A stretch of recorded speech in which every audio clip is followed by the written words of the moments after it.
When we see about the economic importance of algae, one of the economic importance is it is used in carbon dioxide fixation.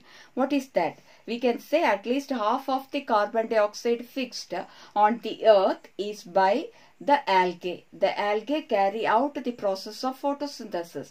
So you all know all plants used to photosynthesize, isn't it? Algae also perform photosynthesis, and during photosynthesis this carbon dioxide is fixed and it is converted into carbohydrate. Okay, carbon dioxide is converted into carbohydrate. That is what we say it as carbon dioxide fixation. Carbon dioxide will be used and it will be converted into carbohydrate.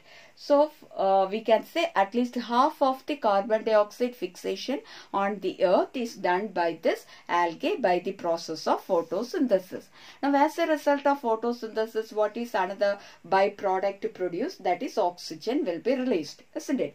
So as it is in aquatic medium, it increases the amount of dissolved oxygen in their immediate environment, that is into the water. They will be releasing the oxygen. That's why we say it increases the level of dissolved oxygen in the water medium or in the immediate environment. Okay, so that we can say as another economic importance. Okay, then another is most of the algae can be used as food. About 70 species of algae are used as food. Several species of algae are there, and most of the marine species, that is about around 70 species of marine species, are used as a food. Why it is used as food? Because their body is huge and they synthesize more amount of food and store it in them. So it can be used as a food. So all the aquatic animals which are living in the water body will be using the algae as their food, and not only aquatic animals, even other animals also, including human beings, also use the algae as food. Okay, so 70 species of marine algae are used as food. For example, Porphyra, Laminaria, Sargassum. These are all different types of algae which are used as food. Okay, then another economic importance is some of them are used to produce hydrocolloids. What are these hydrocolloids?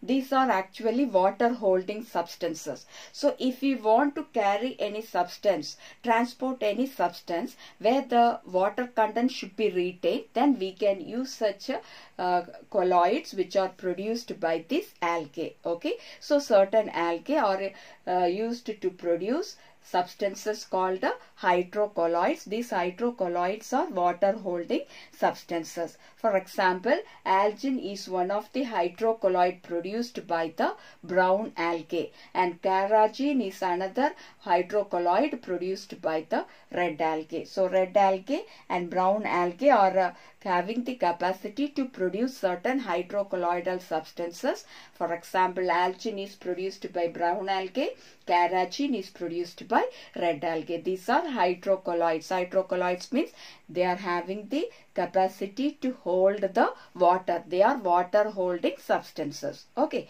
then another economic importance is they are used to produce a substance called agar. Agar is one of the commercial product produced by the algae like Gracilaria and Gelidium. Okay, Gracilaria and Gelidium are the red algae which are used to produce certain substance called agar. Agar can be used as a base in the culture medium also. When we are culturing any tissues or any microorganisms, we need a culture medium. In that also agar can be used, and it can be also used in the preparation of ice creams and jellies. Okay, for the preparation of ice cream and jellies also, for a base, this agar can be used. Okay, so that is another economic importance of algae. Okay, and this agar is produced by algae like Gracilaria and Gelidium.